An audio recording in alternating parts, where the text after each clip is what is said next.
Hello everyone.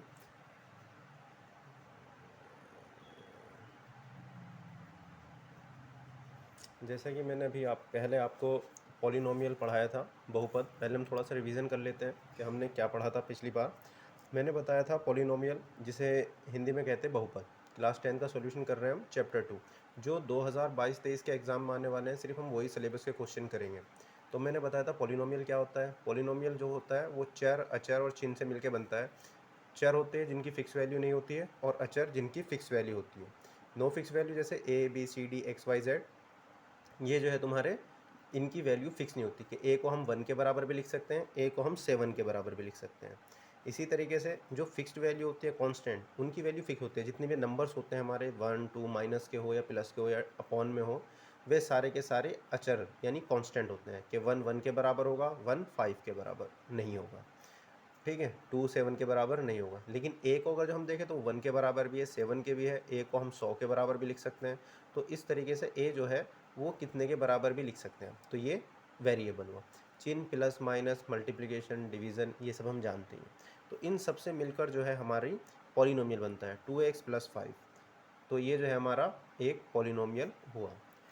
अब polynomial बहुपद वो होगा जिसमें जो हमारा वेरिएबल है उसकी घात जो है वो होल नंबर होगी। अगर होल नंबर नहीं होगी तो वो वेरिएबल नहीं होगा।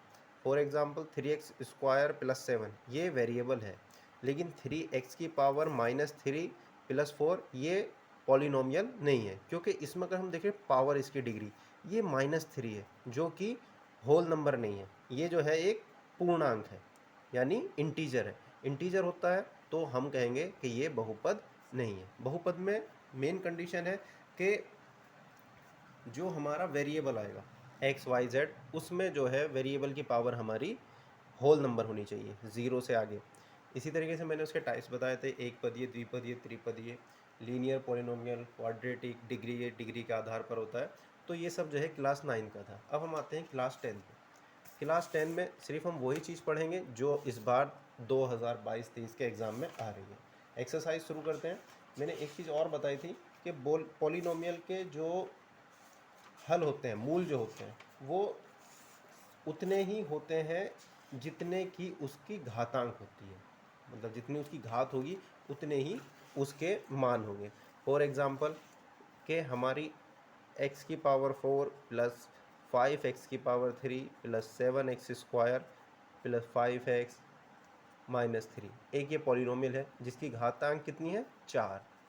घातांक 4 है, इसका मतलब इसके जो हल निकलेंगे, हल यानी हल मतलब x के जो मान आएंगे वो हमारे 4 आएंगे, 4। अब वो कोई से भी हो सकते हैं कि -1 आए, -2 आए, -3 आए, वो अलग चीज़ है, वो आप आगे जाके पढ़ेंगे। अब हम आते हैं एक्सरसाइज में। अब ये हल आते किस तरीके से हैं वो बताएंगे हम आपको। एक्सरसाइज के हम क्वेश्चन देखते हैं कि जो हमारी प्रश्नावली 2.1 है, इसमें हमें दिया है किसी बहुपद px के लिए y = px का ग्राफ नीचे आकृति 2.10 में दिया है। प्रत्येक स्थिति में px के शून्यांकों की संख्या ज्ञात करो। शून्यांक, शून्यांक को इंग्लिश में बोलते हैं जीरोज़ या मूल, ये सब कह सकते हैं हम इसे। तो हमने सब क्वेश्चन देख लिया है, अब हम इसका सॉल्यूशन करेंगे कि हमें जो है शून्यांक ज्ञात करने हैं। ये हल, या इसे हम लिख सकते हैं शून्यांक, के शून्यांकों की संख्या। शून्यांकों की संख्या उतनी है जितनी होती है जितने उसकी पावर होती है। तो शून्यांक, शून्यांक को इंग्लिश में बोलते हैं जीरोज़, और साथ में हम इसे रूट्स भी बोल सकते हैं। ये क्वाड्रेटिक इक्वेशन में आएगा, सॉरी, रूट्स जो है। तो जीरोज़ बोलेंगे हम यहाँ पे कि इसके जीरोज़ कितने होंगे। जीरोज़ का मतलब होता है कि अगर हम उस वैल्यू को पुट कर दे तो जो हमारे पॉलिनोमियल की वैल्यू है वो 0 आएगी। तो हमारा जो पहला क्वेश्चन है उसमें इस तरीके का ग्राफ दिया गया है, और हमसे पूछा गया ये एक्स एक्स है, ये वाई एक्स है। अब अगर हम देखें, ये हमारी ग्राफ की लाइन आ रही है, तो ये हमें ग्राफ जो दिया है उसमें दे रखा है कि y = px, y = px, यानी हमारा जो पॉलिनोमियल है वो x की फॉर्म में है। मतलब जितनी बार x अक्ष को वो टच करेगा या काटेगा उतने ही उसके जीरोज होंगे। अब यहाँ पर जो हमारा ग्राफ आ रहा है ये parallel line to X axis है, मतलब समांतर है, एक्स अक्ष के समांतर लाइन आ रही है। तो इसमें शून्यांकों की संख्या कितनी होगी? शून्यांकों की संख्या बराबर 0। क्यों हुई है 0? क्योंकि इसने एक्स अक्ष को कहीं भी कट नहीं किया। अगर एक्स अक्ष को कट करता तो शून्यांकों की संख्या उतनी ही आएगी जितने ये कट करेगा। जैसे कि हमारा क्वेश्चन नंबर 2 देखें हम यहाँ पर कि इस तरीके से ग्राफ आ रहा है और एक्स अक्ष को एक बार कट कर रहा है, तो यहाँ पे शून्यांकों की संख्या कितनी होगी? 1, क्योंकि एक्स अक्ष को एक बार कट कर रहा है। दूसरे ग्राफ में हम तीसरे में देखें तो ये 1, उसके बाद 2 और ये 3, तो यहाँ पर शून्यांकों की संख्या हो जाएगी 3।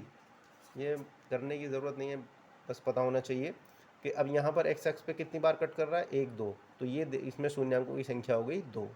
यहाँ पर शून्यांकों की संख्या कितनी होगी? 1, 2, 3, 4, तो शून्यांकों की संख्या हो गई 4। और यहाँ पर 1, 2, 3, 1, 2, 3, 3 शून्यांकों की संख्या होगी यहाँ पर, तो यहाँ पर होगी शून्यांकों की संख्या 3। अब एग्ज़ाम में एकदम सीधे क्वेश्चन नहीं देगा, यहाँ पर तुम्हें दे रखा है y is equal to P X. अगर वो पॉलिनोमियल को इस तरीके से कह दे कि x is equal to P Y, और हमें बताना है कि शून्यांकों की संख्या कितनी होगी, तो क्या आप बता सकते हैं जो मैंने ग्राफ ड्रॉ कराया इसमें शून्यांकों की संख्या कितनी होगी? इसमें शून्यांकों की संख्या होगी 1।